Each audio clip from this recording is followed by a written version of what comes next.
informative speech today is going to be on the basics of the food guide pyramid.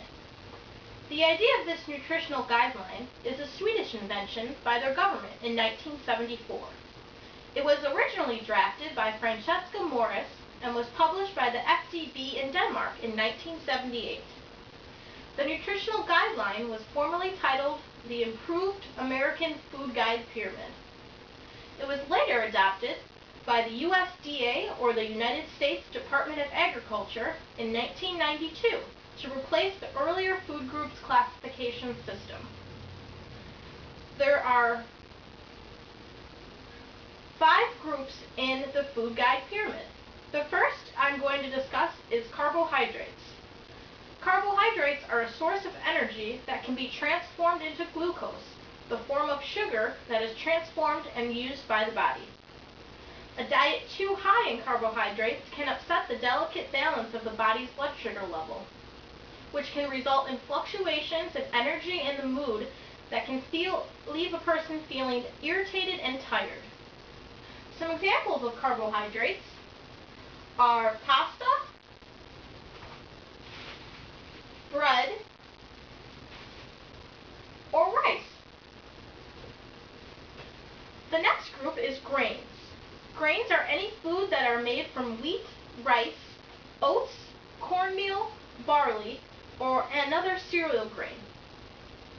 6 to 11 servings are recommended per day. Fruits are the next category in the food guide pyramid. Fruits are low in calories and fat and are a source of natural sugars, fiber, and vitamins. It is best to consume 2 to 4 servings of fruit per day. Some examples are apples, bananas, and grapes. Vegetables. Vegetables contain a lot of vitamins and minerals. However, different vegetables contain different spreads, so it is important to eat a variety of types. For example, green vegetables typically contain vitamin A.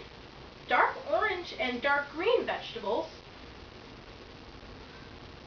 contain vitamin C, and vegetables like broccoli and related plants contain iron and calcium. Vegetables are very low in fats and calories, but cooking with spices and different types of oils can often add fat and calories. It is recommended that people consume 2 to 3 servings of vegetables in a day.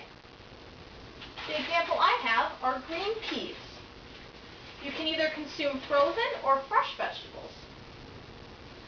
The next category is dairy. Dairy products are produced from the milk of mammals. This includes milk, yogurt, and cheese. Milk and its products provide protein, phosphorus, vitamin A, and vitamin D. Some dairy products are high in saturated fat and cholesterol, which is why it is recommended to use skim products when you can. For adults, 3 cups of dairy products are recommended per day. Milk is my example. Protein. Although meats provide energy and nutrients, they are often high in fat and cholesterol and also high in sodium. Simply trimming off the fatty tissue can go a long way in reducing this negative effect. The meat group is one of the major compacted food groups in the food guide pyramid. Many of the same nutrients found in meat can also be found in foods such as eggs, dry beans, and nuts. I have an example of black beans. And these foods are typically placed in the same category as meats, but can also be used as meat alternatives. For those who do not eat meat, they can eat beans, lentils, nuts, and other high-protein vegetables. The food guide pyramid suggests that adults eat 2 to 3 servings of protein per day. I think I've covered all my food, so I'm going to move on to some of the controversies of the food guide pyramid.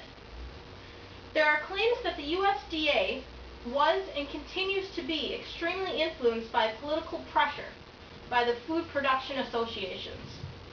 For example, milk companies have been accused of influencing the United States Department Department of Agriculture into making colored spots on the newly created food pyramid larger for their particular product. The milk section is clearly the easiest to see